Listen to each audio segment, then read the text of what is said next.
Assalamualaikum warahmatullahi wabarakatuh. Akar Ramadan buah masjid, ada apa dengan Ramadan dan ada apa dengan masjid? Subhanallah, jom sama-sama para penonton. Dalam bulan Ramadan ni kita cuba tengok. Daripada pagi hingga ke malam, di mana-mana masjid, daripada pagi hingga ke malam itu masjid diimarahkan dan meriah dengan ramainya manusia beribadah. Dan kalau kita lihat, subhanallah, pada bulan Ramadan ini, di mana-mana tempat pun ramai orang melaksanakan pesta ibadah, mengimarahkan masjid, dan ketika itulah medan untuk mengumpul pahala sebanyak-banyaknya. Jadi jom, cuba kita bayangkan, sekiranya masjid yang dipenuhi dengan ramainya manusia untuk beribadah itu, terbinanya masjid tersebut kerana usaha kita, kerana apa yang kita beri dan kita sumbangkan. Subhanallah, bayangkan, tak henti-hentinya orang beribadah di masjid, maka tak henti-hentilah pahala kita dapat. Tak putus-putus orang datang ke masjid, maka tak putus-putuslah saham akhirat yang kita akan perolehi. Masya Allah.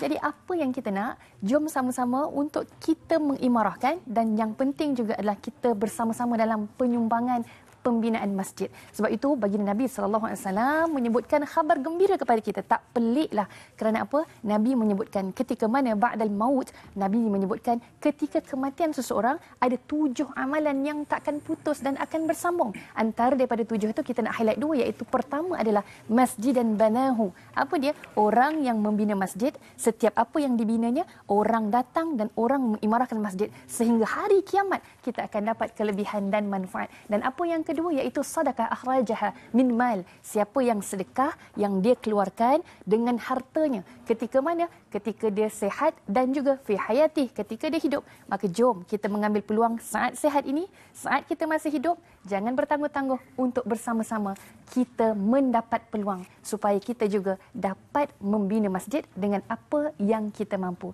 Jom, insya-Allah, Syahrul Ramadan dan Syahrus, kita sebutkan tentang Sayyidul Ayyam, hari Jumaat ini. Jom bersama-sama.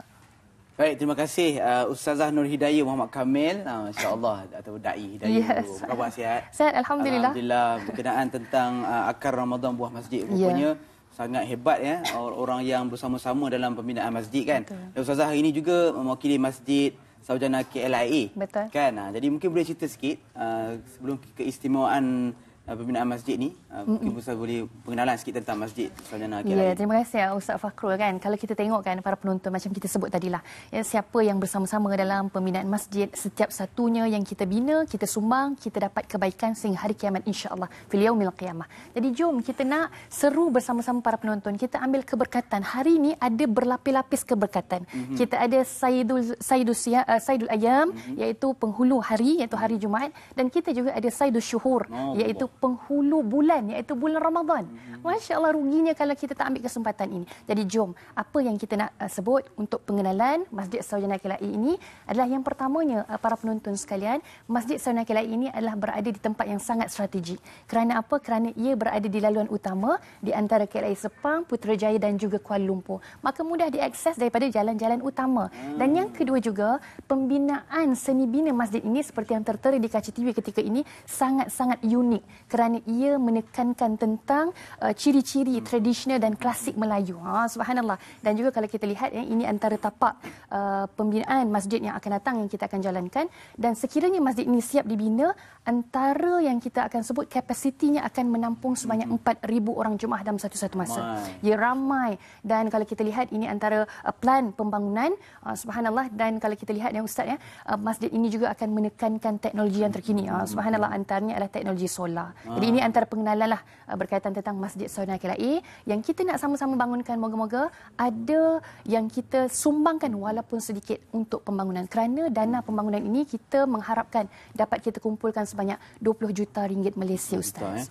Kalau cukup tu tahun ni terbuat dengan teknologi yang terbaru lah Betul, 2025 kan. InsyaAllah. Tapi itulah nak tanya juga kan, mungkin ada yang bertanya, kenapa nak kena bina masjid ni? Kenapa kat situ tak ada masjid ke macam mana? Ya, sebab itu para penonton sekalian, kalau para penonton lihat di antara plan tindakan ataupun plan pembangunan masjid ini, subhanallah, turut ada di situ adalah QR code yang boleh kita terus menyumbang pada hari Jumaat ini, pada bulan Ramadan ini. Kita nak ambil peluang. Antara kenapa kita perlu segerakan pembinaan masjid, antara pertamanya adalah jarak masjid yang terdekat ketika ini jaraknya adalah 13 km jarak perjalanan pergi dan balik, Ustaz. Allah. Jadi bayangkan jaraknya hampir dalam 30 minit pergi dan balik. Dan bayangkanlah ketika ini, saat ini, waktu ini tiada masjid yang terdekat lagi di kawasan tersebut. Jauh. Ya, jauh. Ini yang pertama. Dan yang keduanya adalah kepadatan penduduk semakin meningkat.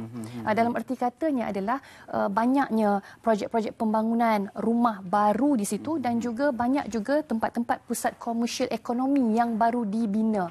Maka kita nak sebut adanya orang-orang yang berhijrah yang duduk di situ dan mereka memerlukan ruang-ruang ini, iaitu tempat beribadah yang selesa, iaitu masjid. Sekali lagi kita sebutkan, kita memerlukan masjid dengan segera. Dan yang ketiganya adalah, subhanallah, kalau kita tahu kan Ustaz, ramai kan warga-warga emas juga yang berada di kawasan sekitar yang mereka memerlukan kemudahan masjid yang dekat dan selesa. Untuk apa? Untuk solat berjemaah, untuk solat Jumaat. Bayanglah Ustaz, kalau kat kampung kan, kalau kita tengok ayah-ayah kita, atuk-atuk kita, boleh pergi masjid naik motor je. Kan, relax je. Boleh kadang-kadang jalan kaki pun sebelah rumah. Ini tapi kena nak grab jauh. Ya, jauh. Sebab itu kita memerlukan sumbangan daripada tuan-tuan, puan-puan untuk sama-sama dapat kita merealisasikan pembangunan Masjid Sohana Kelai ini dengan kadar segera, insya-Allah. Dan moga-moga kita nak ambil barakah Ramadan ini. Moga-moga sumbangan kita berganda-ganda. Amin, amin, insya-Allah. Dan kita tahu juga masjid juga bukan hanya tempat solat, dia komuniti tau, tempat kita berhimpun, so kena segeralah. Jadi bagaimana penonton yang bersama kami dalam Nasi Lemak Kopi O kan bersama kita hari ini, kata kena ada satu sumbangan lah, ada saham akhirat boleh bawa ke sana. Nak bersama-sama macam mana Ustazah? Ya, jadi jom bersama-sama sekali lagi kita lihat di kaca TV ketika ini adanya detail bagaimana untuk kita sumbangan, boleh secara transaksi atas talian. Jomlah kita nak menyeru dan bersama-sama kita mengambil, sekali lagi saya sebutkan, keberkatan demi keberkatan ini, iaitu kita ada ketika ini pada penghulunya hari, iaitu hari Jumaat, dan kita berada di penghulunya bulan, iaitu bulan Ramadan. 10 terakhir pula. Ya, subhanallah, 10 terakhir yang kita nak bekejar dengan banyak-banyak kebaikan. Jadi jom, moga-moga ini sumbangan yang dapat kita laksanakan. Mungkin walaupun dengan sebiji bata yang kita mampu untuk sumbangkan, ataupun sebuah tiang yang dapat kita bina dengan masjid tadi, ataupun walaupun sekecil lagi, iaitu satu keping tile yang kita dapat sumbang dan bantu untuk beri. Moga-moga ini semua akan mengalir fil yaumil qiyamah, hingga hari kiamat. Sumbangan ini, saham ini akan berterusan. Sebab itu kata Nabi, qala Rasul, khairun nas anfa'uhum linnas. Jom kita nak jadi sebaik-baik manusia yang banyak memberi manfaat seperti yang Nabi sebutkan dalam hadis. Jadi kita nak jadi manusia yang terbaik, moga-moga kita berikan yang terbaik pada hari yang terbaik, pada bulan yang terbaik, hari Jumaat, bulan Ramadan. Jadi jom, moga-moga 20 juta ringgit yang kita targetkan dapat direalisasikan dengan kadar segera, dan pembangunan Masjid Sohana Kelai dapat kita bangunkan. Moga-moga kemudahannya berterusan dan berpanjangan. Jom kita nak menyeru kepada para penonton di Nasi Lemak Kopi O, sekiranya menonton bersama kita 100,000 orang penonton, kalaulah setiap orang dapat menyumbang RM50 ataupun RM100, subhanallah, saya yakin, dengan sangat yakin Ustaz, 20 juta ringgit yang kita harapkan dapat kita kumpul dengan kadar segera, insya-Allah. Moga-moga kebaikan ini terus berpanjangan, insya-Allah, untuk semuanya. Amin, amin. Kalau Ustazah, kalau dapat kita kongsi, kalau boleh lah kan. Betul. Dia punya terkini tak tahu lah. Untuk terkini, kutipan terkini saya tidak maklum betul, tapi kita dalam masih lagi proses. Dan jangan risau kerana setiap sumbangan-sumbangan ini dipantau ya oleh Badan Wakaf, kita kata MAIS lah, Majlis Agama Islam Selangor. Jadi sebab kadang-kadang orang risau juga Ustaz, nak menyumbang takut scammer dan sebagainya. Tidak, kita dipantau oleh Majlis Agama Islam Selangor. Jadi jom bersama-sama kita menyeru para penonton, kita ambil keberkatan demi keberkatan hari Jumaat bulan Ramadan untuk pembangunan Masjid Sohana Kelai. InsyaAllah. Baik, kita ucapkan terima kasih pada Ustazah Nur Hidayu Muhammad Kamil. Terima kasih Ustazah. Mudah-mudahan ada kebaikan yang dapat kita kongsikan. Anda sama-sama jom kita bantu yang semampu mungkin, mana tahu menjadi satu saham akhirat buat kita semua, insyaAllah. Okey, kita nak berehat seketika, selepas diteruskan bersama kami dalam Nasi Lemak Kopi O. Nasi Lemak Kopi O.